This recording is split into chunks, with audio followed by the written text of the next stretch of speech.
again, man, back with you. You know what I'm saying? First and foremost, my glory to God. Let's get to another day. And breath from my lungs, my nose all stuffed and stuff like that with the weather change and all that. You know what I'm saying? But I'm still good. Ain't got too much complaints, man. Ain't no complaining over here for real. Yeah, man. Second, like, comment, subscribe. I'm at 65. I'm trying to get to 100. You know what I'm saying? I got 19 more days or something like that. Until, or I think it might. Yeah, it's 19. 19 more days until April 30th. Like, you know what I'm saying? Trying to get to 100. So I think it's possible. It's very possible. You know what I'm saying? Y'all can help me do it. What I gotta get 25 more followers or something like that, or subscribers. So 66, 67, 75, 100, and then y'all get story time, man. You know what I'm saying? So let's keep it rolling. Let's keep this thing rolling. Like, you know what I'm saying? When I drop these, man, y'all lock in with them. Tap in to your friends, share them, all that. You know what I'm saying? Appreciate y'all for all the support, holding me down in the meantime while I've been away, working on, I got an event coming up, you know what I'm saying? I got finals and stuff, graduation, all that, working, bills to pay, all that, you know what I'm saying? But I'm just grateful for y'all, stay tuned, the best is yet to come, you know what I'm saying? Can't wait for the draft, can't wait for all the great things that's gonna come. So, yeah. This video is about Dan Quinn's interview with JP Finley during the ownership meetings, and yeah, let's get into it. So JP was just like, it's been a whirlwind of all season for you. You know what I'm saying? How you think that it's been going off so far? And Dan Quinn is just like, I don't know. Dan Quinn is a different dude, man. Like, you know what I'm saying? It's like, he's just very locked in. Like, he be knowing the precise number of days, like, when he got fired, like, from his last job with Atlanta, like, as a head coach. He know the day he got hired here, you know what I'm saying? He just be on it. Like, I don't remember what today's date is, like, you know what I'm saying? But, shout out to him for being that disciplined and locked in, like, you know what I'm saying, as a head coach. I mean, that's what we need, you know what I'm saying? And why I'm not a head coach, somewhere. So, yeah. But yeah, he's just like fired up about it, and he's excited about improving the team, and just like he just taking a look at the club, and they got to the first phase of free agency, and looking forward to the draft, and now he's excited about the I guess is this OTAs? I think it's OTAs, or like, yeah, I think it's OTAs or something. It's like the April 2nd or whatever. Gosh, time be flying, boy. But yeah, he's excited about that, getting the first time to, like, have all the players together and stuff like that. So he's really fired up about that, because this guy's a real, true period players coach and stuff. So JP asked what he has a lot of energy and passion. Dan Quinn, like, exudes. Like, how do you like carry it over to the team and let that carry over into December and January and stuff like that? Hopefully the playoffs. And he just like, one of the main things is just like competition, you know what I'm saying? Like, we had the competition with the players, the coaches, and the players with the players and coaches and all that stuff. And, then you get connection and stuff. You get the competition and connection, and then it's just like, I think you just kind of feed off each other and just grow off that, like, you know what I'm saying? And he talks about it a lot, you know what I'm saying? And it's one of his main things. Like, he's just like, can we do it better? Can we dig forward and find an edge and stuff like that? It's all about finding edges. It's kind of sounding like similar language with Josh Harris and stuff.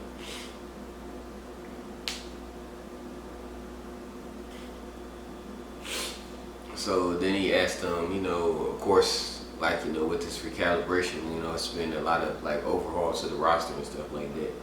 A lot of people that's been brought in and stuff like that. And like, what do you think about that? He's like, like with any team, you wanna like, what do you say? Any team you wanna like evaluate your roster and stuff. Oh yeah, yeah. But with any team, you want to like evaluate your roster and get a mesh like with the team, people that you already have, and the people that you're going to bring in, and like build that connection and stuff like that, help that grow and stuff, and then like get that to a good level, and then of course prepare to bring a new set of guys in when you bring in the draft, like draft picks and stuff like that you want to pick. So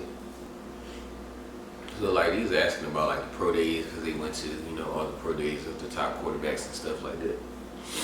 And it's like, what do you kind of look for when you're there? You know what I'm saying? It's like pro days are cool, but it's like really I'm just trying to get to know like the quarterback behind the tape and stuff like that. You know what I'm saying? Because the tape is already there, but it's like you want to be able to get to know that man, like what I'm saying? Because it's like. You'll be at the combine and you had like a 15 to 20 minute interview and stuff like that. Somebody might be nervous and stuff like that, and you don't really get a read of who they are and stuff like that. But being at a pro day, you're able to talk to them, see them in person and stuff like that, see how they interact, and kind of get a better sense of who they are as a person and stuff.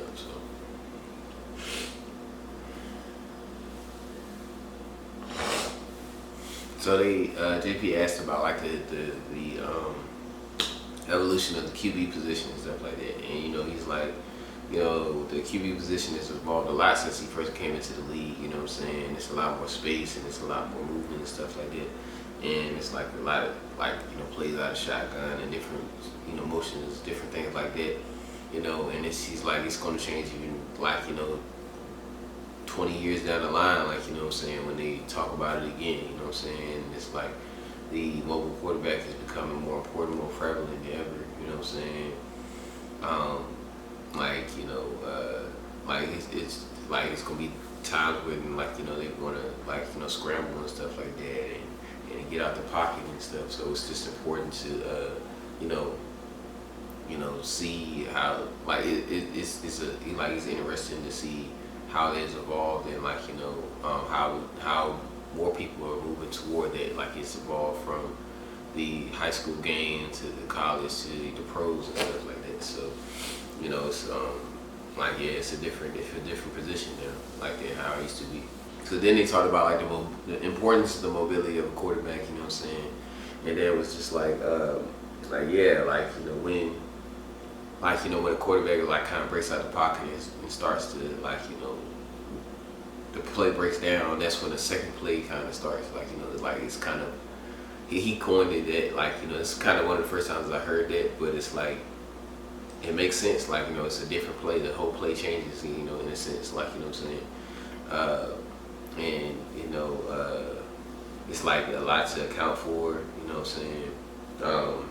So yeah, it just like it just gets difficult for the defense when the quarterback and the offense are really good at extending plays, and it gets really tough for the defense. Got to extend like guarding plays up to 4 seconds, to 5 and stuff like that, and you just have to like it becomes really difficult, but it's like something that you want your offense to get really good at.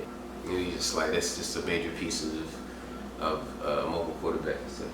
So then JP like asked him about his draft board and stuff like that. Like, you have any idea who you're going to pick and stuff like that? And he's like, yeah, I've been asked it a lot. What I'm saying? It's been fun working with Adam. And we have a lot of work to do. But if you think that we are like, if we have an idea what we're going to do, then you are far from mistaken. Like, what I'm saying? And it's like the same language. Like I said, all these guys from Josh Harris down to Dan Quinn. Like, down to the coaching staff and stuff like that, all, even down to the players, like they all have the same type language, what I'm saying? I mean, of course the players are not picking who they're going to draft, but you get what I'm saying, like, the language is to translate. So, you know, he's just saying like there's a lot of work to be done. Like, you know what I'm saying, there's a lot they got to figure out. You know what I'm saying, and it's like he's just excited about picking number one as he is like number two in the third round and in the second round and all that. Like, you know what I'm saying, so it's interesting. So, like, you know, JP asked, like, you know, kind of like how the Houston Texans kind of turn stuff around. It's like, what are the expectations about the team and stuff like that? He's like, I don't really have expectations. I just want us to see how good we can be, like, you know, as quickly as possible. You know what I'm saying? He's like, that's why, like, you know, we brought in a lot of competition and stuff like that. And it's like, you know, why he's pressing to, you know, make sure that they get an edge.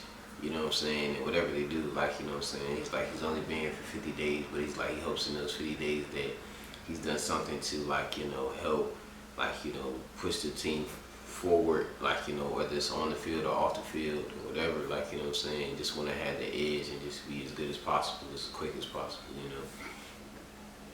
Dan Quinn kind of bamboozled JP, you know what I'm saying?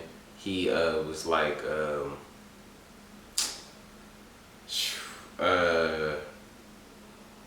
he was like, JP was like, you know, if I tell you what QB I want to get, like, you know what I'm saying, why don't you tell me yours? He's like, okay.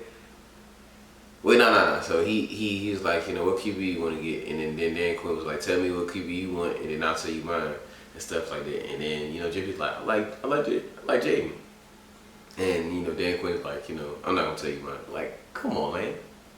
We want to know. Inquiring minds want to know. The fans want to know. We tired of that going having arguments about who and this and that and that. You know what I'm saying? But anyways, like, you know, that's moving forward. So then JP asked him about being in Ocean City. And, I mean, being in Salisbury is like, it's like an hour away from Ocean City. So, 20 minutes away from Ocean City, sorry. And then, so he just talked about, like, you know, how was it living, working out there. I mean, he did work out there, but going to school out there. And he's like, yeah, man, I used to go out there and have a lot of fun and be a bouncer and stuff like that. And he used to work at a couple different spots. And, like, you know, and JP was like, man, if you were the bouncer, like, you know, I would have behaved. He was like, they didn't, like, you know what I'm saying? But Dan kind of a big dude, you know what I'm saying? So, I mean, it might have been a long night for a couple of them. But anyways, that's it for this one. Thank you, Dan, for talking to JP. Thank you, JP, for talking to Dan and working it out and putting it up on YouTube and doing the thing, like, you know what I'm saying? But, sorry, I'm very tired, so it's like I'm kind of delirious. But, yeah, man, that's pretty much it, you know what I'm saying? I'm going to be back with my thoughts on Drake May and Jaden Daniels pro days. I know I'm behind. It's kind of bothering me at this point, like, you know what I'm saying? But I'm planning on having the rest of all these videos out by the end of this week, God willing. You know what I'm saying? So, you know, if you're watching this, thank you for being patient. And keep rocking with your boy. The best is yet to come. Yeah, man. Like, comment, subscribe. 66, 67, 75, 100. You know what I'm saying? Help your boy out and let's get to it, man. Till next time, it's your boy Mambo, Big Dog Man Room. Peace, love, and hair grease.